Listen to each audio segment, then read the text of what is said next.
Hello and welcome to another adventure of buying a narrowboat and updates.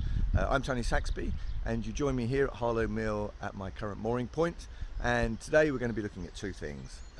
One, how I got on with the problems I had with my gearbox, and two, a little addition to the boat. So those of you that have been watching regularly may recall that there was a little bit of a problem back in January where I lost a little bit of propulsion. Then I thought I had it back again, and there's a little video to explain that, but basically we lost some propulsion. So here we are back in motion. Bit of a story to tell. Be one for the mechanics. Found out a little bit about my gearbox being a PMRC or PM something. Yeah. So anyway, I shall explain all. The good news here though is that I have propulsion, and if I do this,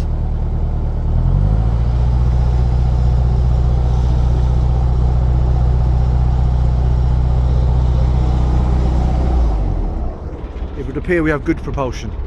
Unfortunately, the gearbox oil leak that I thought was an oil leak, yes, well, that ended up being a little bit more terminal than that. So I got an engineer to come out to have a look at the gearbox for me, which he kindly did. Bought some seals for it, put a new seal in. Marvellous. It stopped the oil coming out. Obviously what I didn't realise is that it's not a good thing to continually to run your gearbox with no oil in it. So we have a bit of a terminal problem. So today I'm going now to pick up Stuart again. Stuart is my engineer who came and fixed the seal for me, but we're now going to replace the gearbox. So on my way to meet Stuart, I thought I'd do a little bit of filming. Stuart was just moored a little bit further down the cuts. Here is Stansted Marina. Just look from the other side, and couldn't resist filming a couple of little ducks here. Yeah, the marina from the opposite side of the bank is just near Stansted Abbotts or St Margaret Station, and obviously an ideal mooring point for many boats on this point. Got the mooring positions for here. Dotty having a little chase of the. Go on, Dotty, go and get those ones. Go on, you know you want to. Look, there they are. Go on, just go. Yeah, oh, there you go. So Dotty having fun. I thought this was a bit of a fun boat. A little bit of smoke going on, obviously, because it was a crisp morning, and a view of the marina. And those of you who saw one of my earlier videos, my boat was lifted up on that crane. So this is Stansted Marina viewed from the other opposite the bank.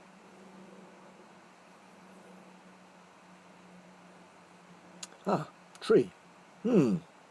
CRT. Here's something that perhaps you might want to look at. It is taking up most of the channel, so how about you boys come out and organise that.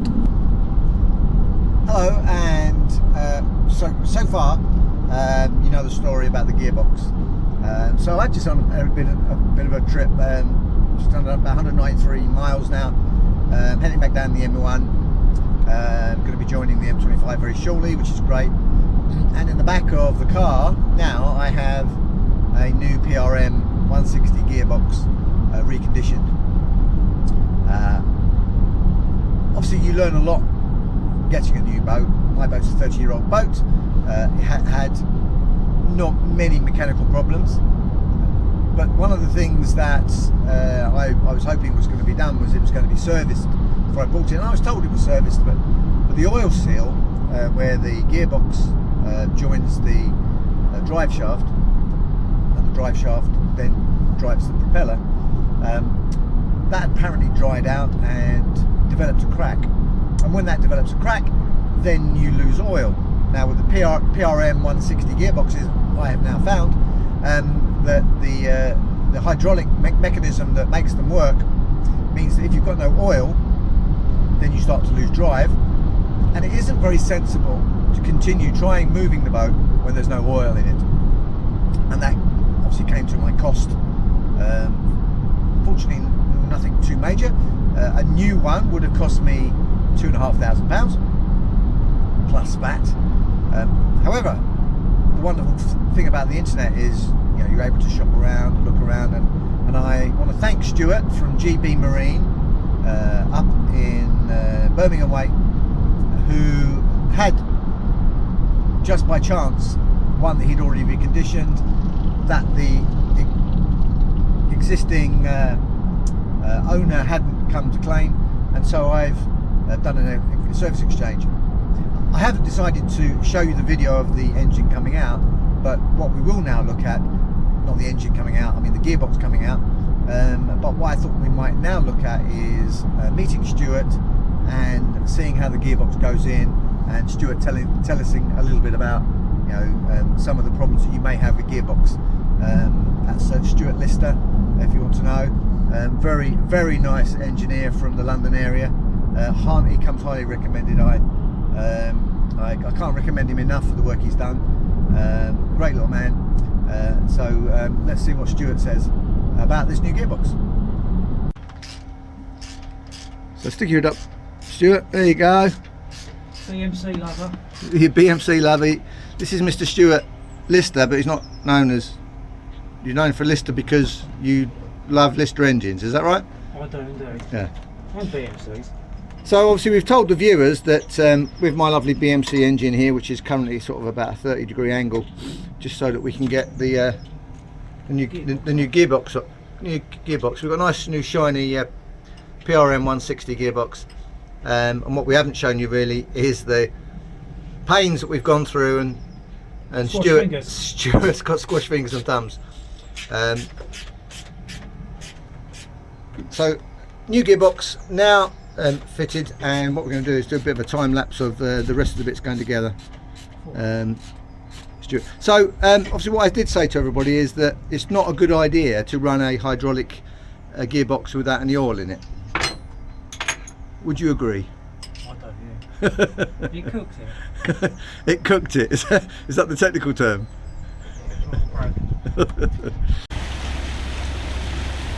So we managed to get in here on power here at Harlow Mill Lock. Pleased to say, new gearbox is running beautifully. So that's one little story done. Yeah, best part of £600 plus good old Stuart's labour. But yes, check out Stuart Lister on the London Boaters if you do need any engineering work. He's a diamond geezer. So having topped up water just at the Harlow Mill Lock, we turned the boat around and decided that we'd go for a little trip to Roydon.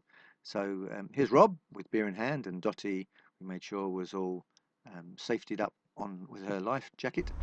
We headed down to Burnt Mill Lock, which is just down behind Harlow Mill Station, Harlow Town Station, and very close to some charity boats where they take out disabled people. So this is Burnt Mill Cottage, and what's interesting about this particular lock is that, as you can see, it has a hydraulic gated system. Also a very low bridge, so make sure you don't have your bicycles on top. And it's very straightforward. It's still a key operated system for, or the normal windlass operated system for letting the water in and out, but you need a BWB key switch to operate the hydraulic locks, and obviously there's clear instructions on how to do that. Straightforward, open and close. Obviously we let the water level go down to the right position, and with Dottie ready to get back on the boat, we headed off towards Roydon.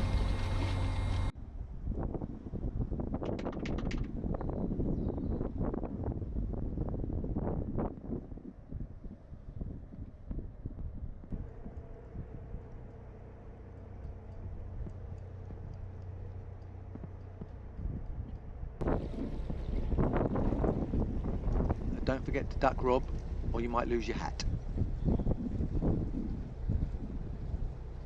A little bit further down, just round the corner to where the lock is, there's this wonderful outdoor pursuit centre, which I'm sure I'll tell you all about. It's the outdoor pursuit centre. It says no fishing underwater. No fishing underwater. You don't want to do fishing underwater. On Earth, you do it. Fish don't live above water. You can't fish above water. You've got to fish underwater, haven't you? Well, perhaps they have scuba divers. Just ask them out or something. Can you dive out of the water and we'll catch you in our big nets? Like a butterfly net. Obviously there must be something in Harlow about underwater fishing, which is Yeah, it's illegal.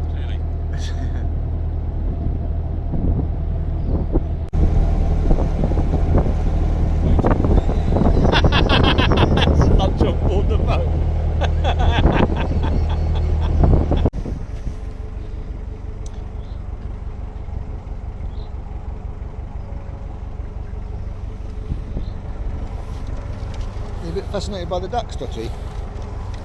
Back and forwards we go. So here we are. Beautiful part of Harlow, part of the old original town. Another one of the mills on the many part of the river, obviously designed to bring wheat and stuff for milling. And Rob just doing the lock for us. We seem to be going against the locks on this particular stretch.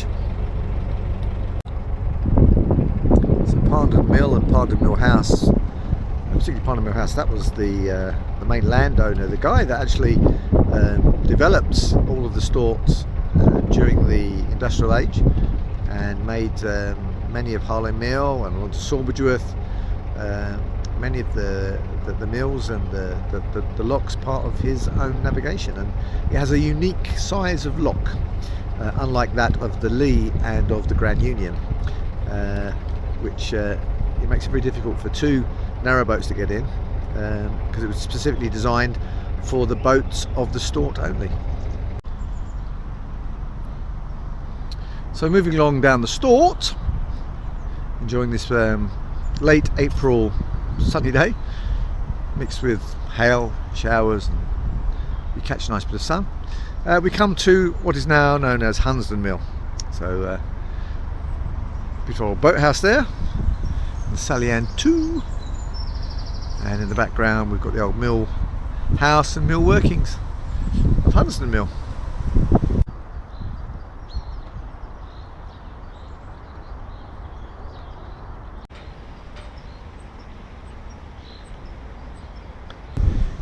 What to look out for on Stort Valley.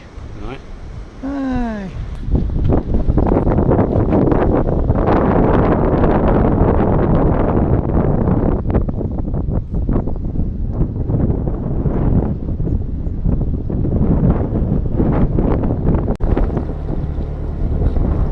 Hunsdon Mead.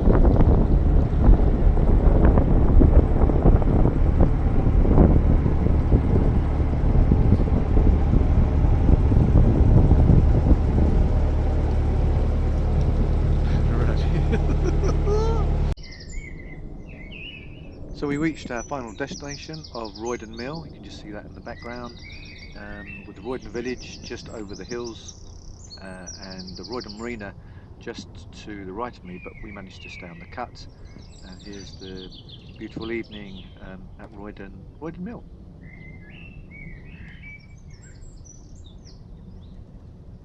The noise of the countryside.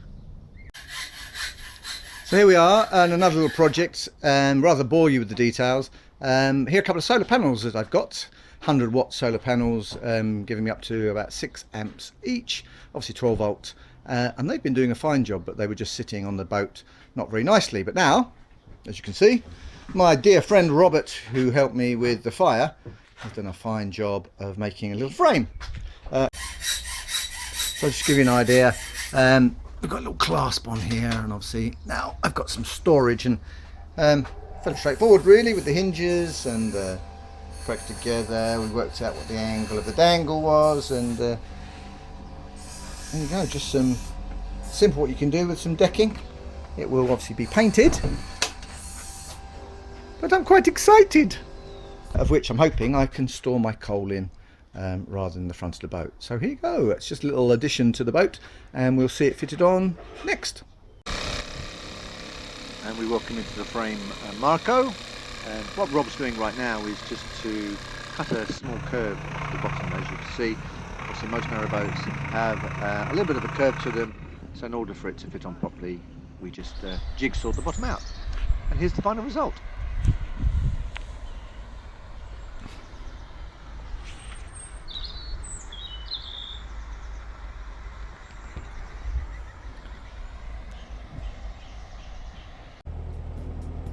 So that's it for another episode of Buying a Narrowboat. I do hope you've enjoyed the little videos that I make. Please give me a thumbs up and subscribe below. Any comments, please put below. I'm more than happy to reply and to respond. And I look forward to seeing you next time on the next Buying a Narrowboat adventure.